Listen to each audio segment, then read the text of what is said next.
آثار نظر آ رہے ہیں کہ تمہارے ہیرو کے دل سے ابھی تک وفا اتری نہیں ہے۔ وفا نے ایک تیر سے دو شکار کیا۔ اسے تو یہی احساس مارے جا رہا ہے کہ وفا جو کچھ کر رہی ہے اسے خوشی دینے کے لیے۔ اس بات کا یقین دلاؤ کہ وہ آج بھی فرجاد سے محبت کرتی ہے اور اسی لیے طلاق لے رہی ہے۔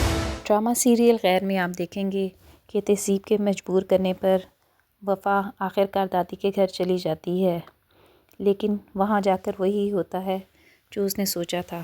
اس کے سب کی نفرت اور غصے کا سامنا کرنا پڑتا ہے۔ ہر کوئی اس کو دیکھ کر دھتکارتا ہے اور غصے کا اظہار کرتا ہے کہ یہ یہاں پر کیوں آئی۔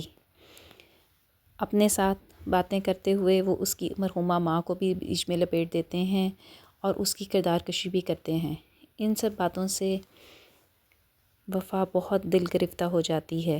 وہ اوپر جا کے خالی کمرے میں بیٹھ کر رونے لگتی ہے۔ اسی وقت وہاں سے فرجاد کا گزر ہوتا ہے۔ وفا کو روتے دیکھ کر وہ اندر آ جاتا ہے اور اسے رونے کی وجہ پوچھتا ہے۔ وفا اس کو اگنور کر کے باہر جانے لگتی ہے تو فرجاد بھی اپنی روایتی باتوں میں آ کر اس کو باتیں سنانے لگتا ہے کہ تم تو اتنی بد کردار نکلی، کیا کوئی تیسرا دیکھ لیا ہے؟ وفا اس کی اس بات پر غصے میں آ جاتی ہے اور اس کو کہتی ہے کہ میرے بارے میں کچھ بھی کہنے سے پہلے اپنے گریبان میں جھانکے۔ آپ کی وجہ سے میری زندگی عذاب بنی اور اب آپ میری کردار کشی کریں گے؟ فرجاد وفا کے اس روپ پہ حیران ہو جاتا ہے اور دانت پیستے ہوئے کہتا ہے کہ یہ تم کس طرح بات کر رہی ہو مجھ سے؟ وفا کہتی ہے مجھے تم سے اور ہر اس شخص سے اسی لہجے میں بات کرنی چاہیے جس نے میری کردار پر انگلی اٹھائی اور میری مرحومہ ماں کو نشانہ بنایا۔ جس مقام پر میں آج ہوں اس پر پہنچانے میں آپ اور آپ کی سو کالڈ با کردار بہن شفا ہے۔ شفا کا نام لینے پر فرجاد غصے میں آ جاتا ہے اور وفا کا بازو پکڑ کے کھینچتا ہے کہ تم نے شفا کا نام بھی کیسے لیا؟ اسی وقت وہاں ملاحت آ جاتی ہے۔ فرجاد کو وفا کا بازو پکڑے دیکھ کر وہ چیخ کر کہتی ہے کہ یہاں کیا ہو رہا ہے؟ وہ فوراً فریال کو سب گھر والوں کو وہاں پہ اکٹھا کر لیتی ہے۔ سب آ کر وفا کو ہی باتیں سنانے لگتے ہیں۔ تب ثالث آ کر وفا کا ساتھ دیتا ہے اور کہتا ہے کہ مجھے اپنی بیوی پر پورا یقین ہے، ایسا کچھ بھی نہیں ہے۔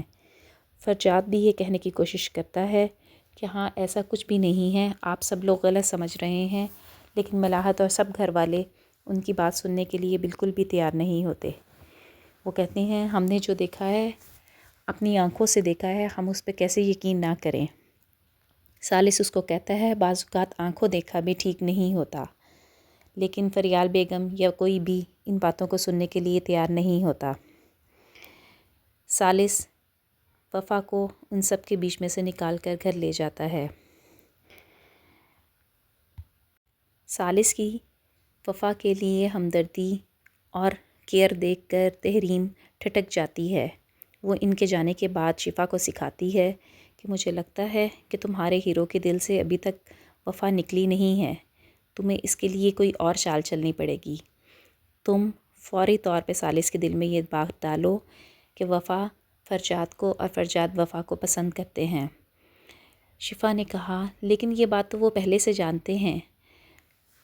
تو تحریم نے کہا لیکن تمہیں یہ بات بار بار ان کو احساس دلانا ہے تاکہ شک کا بیج بہت اچھے طریقے سے گہرا ہو سکے۔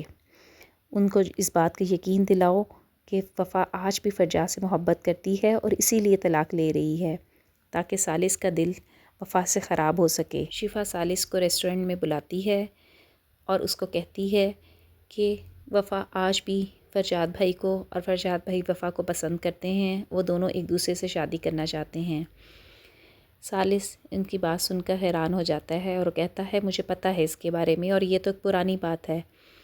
اتفاق سے اس وقت وہاں پر فرجاد بھی آ جاتا ہے جو ان دونوں کو ساتھ بیٹھے دیکھ کر ٹھٹک جاتا ہے۔ وہ دیوار کی اوٹ میں کھڑے ہو کر ان کی بات سنتا ہے اور شفا کی باتیں سن کر وہ حیران رہ جاتا ہے۔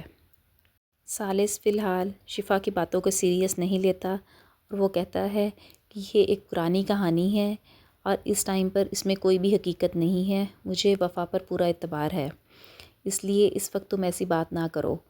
شفا تل ملا کر خاموش رہ جاتی ہے کیونکہ اس کے پاس مزید کوئی ایویڈنس، کوئی ثبوت نہیں ہوتا اپنی بات کا۔ ثالث واپس گھر چلا جاتا ہے۔ اس کے جانے سے پہلے تحریم بھی وہاں پر آتی ہے جب شفا اس کو بتاتی ہے کہ ثالث میری بات پر اعتبار نہیں کر رہا تو تحریم اس کو کہتی ہے کہ گھر جا کر اپنے ماں باپ سے پوچھو، اس بات کے گواہ وہ بھی ہیں۔ ثالث اس کی بات کو بھی اگنور کر دیتا ہے اور وہاں سے اٹھ کر چلا جاتا ہے۔ شفا تل ملاتے ہوئے تحریم سے کہتی ہے کہ میرا یہ وار بھی خالی گیا، اس نے تو میری بات پر اعتبار ہی نہیں کیا۔ جبکہ تحریم اسے کہتی ہے کہ ایسی باتیں اتنی جلدی اثر نہیں کرتی، تم نے شک کا بیج